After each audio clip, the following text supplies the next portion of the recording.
दरम्यान कांद्याला दर मिळत नसल्यानं मविया आक्रमक झाली। नाशिकच्या चांदवडमध्ये मविया नेत्यांचा रास्ता रोको पाहायला मिळाला। आंदोलक आणि पोलिसांमध्ये झटापट झाली। रोहित पवार, हर्षवर्धन सपकाळांना पोलिसांनी ताब्यात सुद्धा घेतलं। सध्या कांद्याला कवडीमोल दर मिळतोय, त्यामुळे कांदा उत्पादक शेतकऱ्यांचा खर्च सुद्धा निघणं कठीण होऊन बसलाय। त्याच पार्श्वभूमीवरती विरोधकांनी रस्त्यावरती उतरत नाशिकच्या चांदवडमध्ये जोरदार आंदोलन सुद्धा केलं।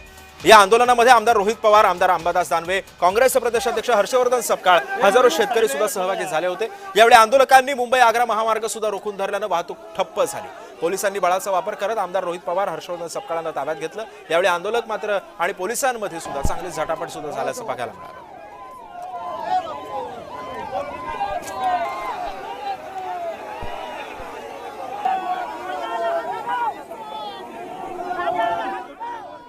एवढं मोठं आंदोलन इथं सुरू आहे, पण सरकारचे तिन्ही पक्षाचे प्रमुख नेते आता काय करतात माहितीत का? आता एमएलसीचं इलेक्शन आहे, कोणाला कुठलं तिकीट द्यायचं, कोणाला कुठं बसवायचं, घोडे बाजार कसा करायचा, नगरसेवक किती रुपयाला विकत घ्यायचे, जिल्हा परिषद सदस्य किती रुपयाला विकत घ्यायचे, अशी चर्चा मुंबईमध्ये तिथं चालू आहे।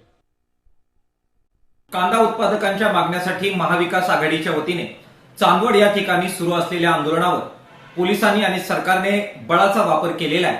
किसान सभा आणि मार्क्सवादी कम्युनिस्ट पक्षाच्या वतीने सरकारचा आणि पोलिसांचा या कृतीबद्दल आम्ही जाहीर निषेध करत आहोत। किमान 3000 रुपये प्रति क्विंटल भाव कांद्याला मिळाला पाहिजे आणि त्यासाठी 1500 रुपयाचं रोख अनुदान हे प्रति क्विंटलला शेतकऱ्यांना मिळालं पाहिजे, ही या आंदोलनाची प्रमुख मागणी आहे।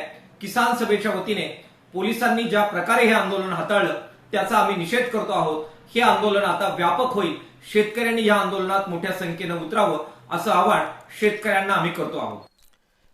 दरम्यान कांदा उत्पादक शेतकऱ्यांसाठी केंद्र सरकारने मोठा निर्णय घेतला। कांद्यासाठी केंद्र सरकारकडून हमी खरेदी दर जाहीर झाला। कांद्याला प्रति क्विंटल 1580 रुपये दर मिळणार आहे।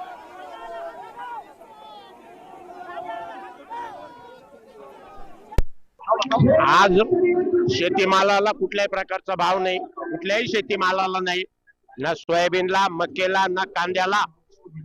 आज कांद्याची सरकारने दरसोडीच्या धोरणामुळे इतकी वाईट अवस्था केली आहे की 250-300 रुपये क्विंटल कांदा जातोय। आसमानी संकटाने आणि सुलतानी संकटाने शेतकरी पूर्ण ग्रासला आहे।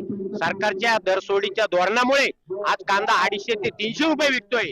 तर आमची अपेक्षा अशी आहे, जानेवारी महिन्यापासून आजपर्यंत सरकारने आम्हाला किमान 3000 रुपये क्विंटलचा भाव द्यावा आणि मागे विकलेल्या मालाला आम्हाला फरक दिला पाहिजे। भाऊ, आता जर समजा सरकारने जर अशा किचकट हाती घातले, जर कांद्याने विळाने कांदे जर नाही कापायचे तर मग काय दाताने तोडणार शेतकरी? तुम्ही फक्त आता समजा ते मशीन दाखवता, एक युट्यूबला येतं ते मशीन कांदे कापायचं, ते मशीन घ्यायचं म्हणजे तुम्ही शेतकऱ्याला हमी भाव पण नाही, कमी भावात पण शेतकऱ्याला आधीच तोच आहे, त्याच्यात तुम्ही परत कांदे कापायला मशीन घ्यायचं म्हणजे मग तो खर्च वाढणारच ना। हा भाव पोर्टेबल नाही चाहो, कारण अक्षरशः तुम्हाला सांगा तो आज ट्रॅक्टर भरायचा 10,000 रुपये तिथे जागावरचा खर्च आहे, तुमच्यावर डिझेल वाहतूक भाडे वाढ झाली, काय राहते सध्या? काहीच नाही राहत।